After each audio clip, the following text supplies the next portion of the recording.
Bon dia. En primer lloc, volem agrair l'assistència a totes les militants i companyes de lluita que han volgut donar-nos suport, així com també a la premsa per assistir a la compareixença. Avui a RAN som aquí amb la majoria de militants encausades per denunciar la repressió que estem patint com a organització. Fins ara, hi havia molta informació que només es coneixia entre la maquinària repressora i nosaltres, però avui decidim trencar amb aquest diàleg bidireccional i fem públic un balanç repressiu dels últims 3 anys. En aquest marc temporal, la repressió com a moviment popular i, per tant, també contra nosaltres, ha augmentat. Actualment, Arran travessa la següent situació. 26 causes judicials obertes, 67 militants encausades, més de 600 identificacions i més de 40 detencions. La repressió, però, no només són aquestes xifres.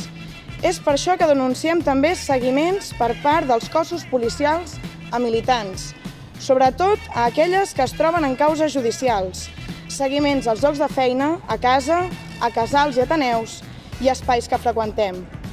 En moltes ocasions, aquests seguiments s'han produït dies abans de mobilitzacions, vagues o altres convocatòries, demostrant així el seu caràcter polític i intimidatori. Pretenen atemorir-nos.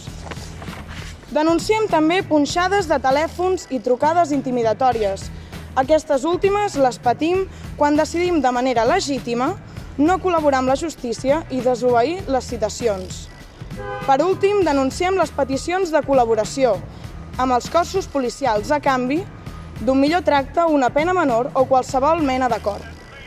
Denunciar la repressió és posar de manifest l'existència de fitxers policials del Departament d'Interior, com en el cas de controlades, i de pràctiques il·legals i vexatòries de tots els cossos policials. Perquè la repressió i l'abús policial també és que 4 agents de la Policia Nacional detinguin i agredeixin un militant d'Arran a l'interior de la prefectura de Via Laietana, tal com va succeir el novembre de 2017. Com dèiem abans, la repressió contra Arran, l'esquerra independentista i tot el moviment popular s'ha intensificat durant els darrers 3 anys de mobilitzacions en clau independentista i desobedient. Volem evidenciar, també, com en els últims mesos a Barcelona, la Fiscalia ha demanat reiteradament la mesura cautelar de presó preventiva contra moltes de les últimes detingudes a manifestacions. La repressió s'exerceix des de l'Estat espanyol i des del propi govern autonòmic del Principat. Els mateixos partits, Esquerra i l'antiga Convergència, que ara tenen preses polítiques per l'1 d'octubre, són qui reprimeixen des del govern de la Generalitat i el Departament d'Interior. Pot ser contradictori que un govern amb preses polítiques ens reprimeixi, però l'esquerra i l'actual i antiga Convergència sempre ho han fet. Sempre han posat per damunt els seus interessos de classe i unitat territorial. La destitució de Miquel Buch no canviarà res en el cos policial, però no pot continuar ni un dia més com a conseller d'Interior per responsabilitat política. Sabem que ell no seria reemplaçat per algú que canviï el rumb de les actuacions policials. El problema no és qui els controla, sinó els interessos de qui ho fa. Tanmateix, i malgrat el cos funciona sota tot un model policial que mai no permetrà el dret a protesta i manifestació, és imprescindible un seguit de mesures pal·liatives. En primer lloc, la destitució de Miquel Buch. En segon lloc, l'obertura d'expedients i l'expulsió d'agents.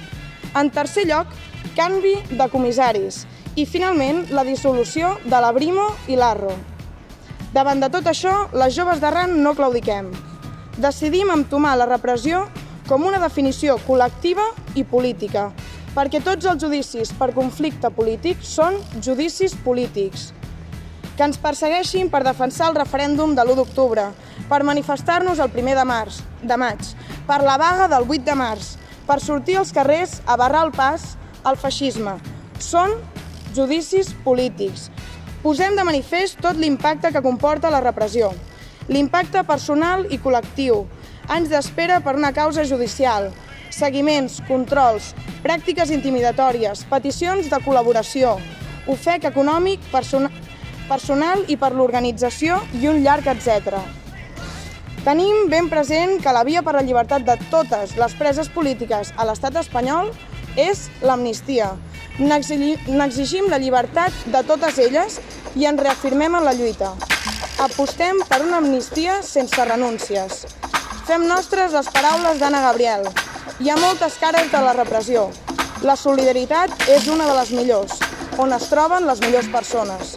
Per cada persona detinguda serem centenars a les portes dels jutjats. Per cada empresonada serem milers als carrers. La repressió no ens aturarà. Seguim en lluita i als carrers. El pròxim 11 de setembre ens trobem al carrer Ferran de Barcelona amb motiu de l'homenatge a Gustau Muñoz i la manifestació juvenil. Al jovent no claudiquem, passem a l'ofensiva. Que ens deixin en pau.